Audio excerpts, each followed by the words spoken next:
ಓಂ ಸಾಯಿರಾಮ್. ಸದ್ಗುರು ಸಾಯಿನಾಥ್ ಮಹಾರಾಜ್ ಕಿ ಜೈ. ಬಾಬಾರವರ ಮೇಲೆ ಅಗಾಧ ನಂಬಿಕೆ ಇರಬೇಕು. ಅಂದರೆ ನಮ್ಮ ಜೀವನದಲ್ಲಿ ಏನೇ ಕಷ್ಟ ಬರಲಿ, ಏನೇ ಯಾವುದೇ ಥರದ ತೊಂದರೆ ಇರಲಿ, ನಾವು ಎದೆಗುಂದಬಾರ್ದು. ನಮಗೆ ಕಷ್ಟ ಬಂದರೆ ನಮ್ಮ ಬಾಬಾ ಇದೆ ಅನ್ನೋ ಥರ ನಂಬಿಕೆ ಇರಬೇಕು. ಒಂದು ಸಲ ಒಬ್ಬರು ವ್ಯಕ್ತಿಗೆ ಅವ್ರಿಗಾದ ಅನುಭವನ ಹಂಚ್ಕೊಂಡ್ರು.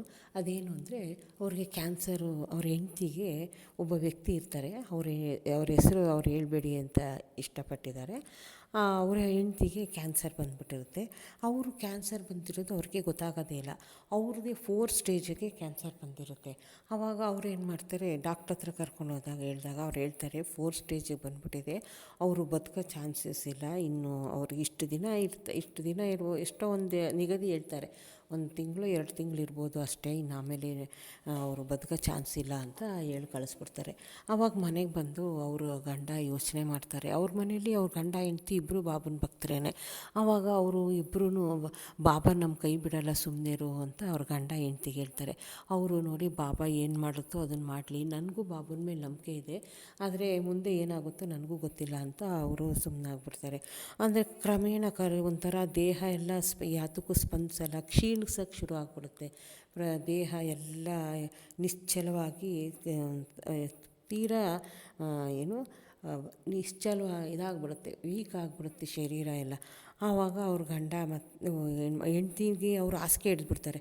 ಇವರು ಹೆಂಡ್ತಿ ಅವರೇ ಗಂಡ ಹೋಗಿ ಏನು ಮಾಡ್ತಾರೆ, ಬಾಬನ ಮುಂದೆ ಕೂತ್ಕೊಂಡು, ಬಾಬಾ ನನಗಂತೂ ಗೊತ್ತಿಲ್ಲ, ನೀನು ಏನು ಮಾಡ್ತೀಯಾ ನನಗೆ ಗೊತ್ತಿಲ್ಲ, ನೀನು ನನ್ನ ಹೆಂಡ್ತಿನ ಬದುಕಿಸ್ಕೊಡ್ಬೇಕು, ಅದು ನಿನ್ನ ಕೈಲಿ ಆ ಶಕ್ತಿ ಇದೆ, ನಿನಗೆ ಆ ಪವಾಡ ಇದೆ, ನಾನು ನಿನ್ನನ್ನೇ ನಂಬಿದ್ದೀನಿ ಅಂತ ಅಚಲ ವಿಶ್ವಾಸನ ನಾನು ಇಟ್ಟಿದ್ದೀನಿ ಅಂತ ಬಾಬನ ಹತ್ರ ಹೋಗಿ ಕೇಳ್ಕೊತಾರೆ. ಆಗ ತಕ್ಷಣ ಫೋಟೋದಲ್ಲಿರೋ ಹೂ ಪಟ್ಟಂತ ಕೆಳಗಡೆ ಬೀಳುತ್ತೆ. ಆವಾಗ ಅವ್ರು ಎದ್ದು ಬಂದು ಹೆಂಡ್ತಿಗೆ ಹೇಳಲ್ಲ ಹೂ ಬೀಳ್ತು ಅಂತ, ಅವರು ಹೂ ತೊಗೊಂಬಂದು ಸುಮ್ಮನೆ ಕೊಡ್ತಾರೆ. ಆಗ ಅವರು ಏನಕ್ಕೆ ಇದು ಹೂ ಕೊಟ್ಟಿದ್ದೀರಾ ಅಂದರೆ, ನೀನು ಹೂ ಮುಟ್ಕೋ, ನಾನು ಹೇಳ್ತೀನಿ ಅಂತ ಹೇಳ್ತಾರೆ.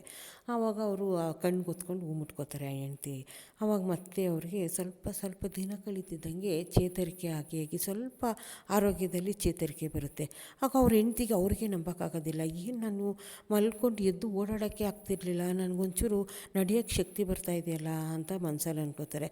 ಆಮೇಲೆ ಮತ್ತೆ ಅವ್ರ ಗಂಡಂಗೆ ಹೇಳ್ತಾರೆ, ನೋಡಿ ನನಗೆ ಹೊರಗಡೆ ಎಲ್ಲ ಓಡಾಡಬೇಕು ಅಂತ ಒಂದು ಸ್ವಲ್ಪ ಅನ್ನಿಸ್ತಾ ಇದೆ, ಕರ್ಕೊಂಡೋಗ್ತೀರಾ ಅಂತ.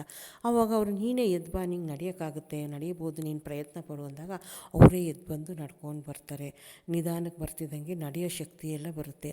ಬಂದು ಮತ್ತೆ ಕ್ರಮೇಣ ಅವರು ಚೇತರಿಸ್ಕೊಡ್ತಾರೆ, ಪೂರ್ಣವಾಗಿ ಚೇತರಿಸ್ಕೊಂಡು ಊಟ ತಿಂಡಿ ಎಲ್ಲ ಬಿಟ್ಬಿಟ್ಟಿರ್ತಾರೆ. ಮತ್ತೆ ಎಲ್ಲ ಊಟ ತಿಂಡಿ ಮಾಡೋದು, ಪೂಜೆ ಪುನಸ್ಕಾರ ಎಲ್ಲ ಮಾಡೋದು ನೋಡ್ಬಿಟ್ಟು ಅವ್ರಿಗೇನೆ ನಂಬೋಕ್ಕಾಗಲಿಲ್ಲ. ಬಾಬಾ, ನೀನು ಯಾವ ಪವಾಡದಲ್ಲಿ ನನಗೆ ಈ ಥರ ಆರೋಗ್ಯ ಚೇತರಿಕೆ ಕೊಟ್ಟಿದ್ಯಾ, ನಿಜವಾಗ್ಲೂ ನನ್ನ ಜನ್ಮದಲ್ಲೂ ನೀನು ಋಣ ತೀರ್ಸೋಕ್ಕಾಗಲ್ಲ ಬಾಬಾ ಅಂತ ಅವ್ರ ಮನಸ್ಸಲ್ಲಿ ಅಂದ್ಕೊಳ್ತಾರೆ. ಮತ್ತು ಮನೇಲಿ ಇರೋ ಅವ್ರ ಮಕ್ಕಳುಗಳಿಗೆಲ್ಲ ಖುಷಿ ಆಗಿಬಿಡುತ್ತೆ. ಆಗ ಗಂಡ ಹೆಂಡ್ತಿ ಇಬ್ರಿಗೂ ಬಾಬನಿಗೆ ಪಾದ ನಮಸ್ಕಾರ ಮಾಡಿ ಶಿರಡಿಗೆ ಬಂದು ಬಾಬನ ಸೇವೆ ಮಾಡಿ ಅಲ್ಲಿ 3 ದಿನ ಇದ್ದು ಮತ್ತೆ ವಾಪಸ್ ಬರ್ತಾರೆ. ಅವ್ರು ಇವತ್ತಿಗೂ ಕೂಡ ಚೆನ್ನಾಗಿದ್ದಾರೆ. ಅವ್ರು ಹೇಳಿದ್ದಾರೆ, ನೋಡಿ ನಮ್ಮ ಬಾಬನ ಆಶೀರ್ವಾದದಿಂದ ನನ್ನ ಹೆಂಡ್ತಿ ಸಂಪೂರ್ಣವಾಗಿ ಗುಣಮುಖರಾಗಿದ್ದಾರೆ ಅಂತ. ಈ ಥರ ಎಷ್ಟೊಂದು ಈ ಥರ ಉದಾಹರಣೆಗಳಿದೆ. ಅವ್ರ ಜೀವನದಲ್ಲಿ ನಡೆದಿರೋದೆಲ್ಲ ಖಂಡಿತವಾಗಿ ಸತ್ಯವಾದ ಕಥೆಗಳು ಇವೆಲ್ಲ. ಅಂದರೆ ನಮ್ಮ ಬಾಬನ ಮೇಲೆ ನಮ್ಗೆ ಸಂಪೂರ್ಣವಾಗಿ ನಂಬಿಕೆ ಇಟ್ಟರೆ ಯಾವ ಸಾವು ಕೂಡ ನಾವು ಹೆದರಬೇಕಿಲ್ಲ, ಅಷ್ಟು ಅಚಲ ವಿಶ್ವಾಸ ಇಟ್ಕೋಬೇಕು. ಆ ಥರ ವಿಶ್ವಾಸ ಇಟ್ಕೊಂಡ್ರೆ ನಾವು ಜೀವನದಲ್ಲಿ ಯಾವುದಕ್ಕೂ ಹೆದರಂಗಿಲ್ಲ. ಅದೇ ಅಂದರೆ ಕೆಲವು ನಿಯಮಗಳಿದೆ, ಆ ನಿಯಮಗಳನ್ನ ಪಾಲಿಸ್ಕೊಂಡು ನಾವು ಬಾಬನ ಭಕ್ತರಾಗಿರಬೇಕು. ಪ್ರತಿಯೊಂದು ನಿಯಮಗಳನ್ನು ಪಾಲಿಸಿ ಯಾವಾಗಲೂ ಸಾಯಿ ಮಂತ್ರ ಜಪ ಮಾಡ್ಕೊಳ್ತಾ ಇರಬೇಕು. ಸಾಯಿ ಮಂತ್ರ ಜಪಕ್ಕೆ ಎಷ್ಟು ಶಕ್ತಿ ಇದೆ ಅಂದರೆ ಅದನ್ನು ಮನೆಗಂಡಿರೋರಿಗೆ ಗೊತ್ತು. ಪ್ರತಿಯೊಬ್ಬ ಸಾಯಿ ಭಕ್ತರಿಗೂ ಏನೇ ಕಷ್ಟ ಬರಲಿ, ಓಂ ಸಾಯಿ ಶ್ರೀ ಸಾಯಿ ಜಯ ಜಯ ಸಾಯಿ ಅಂತ ನಾಮ ಜಪ ಮಾಡ್ತಾಯಿರಿ, ಅವ್ರ ಕಷ್ಟಗಳೆಲ್ಲ ಪರಿಹಾರ ಆಗುತ್ತೆ.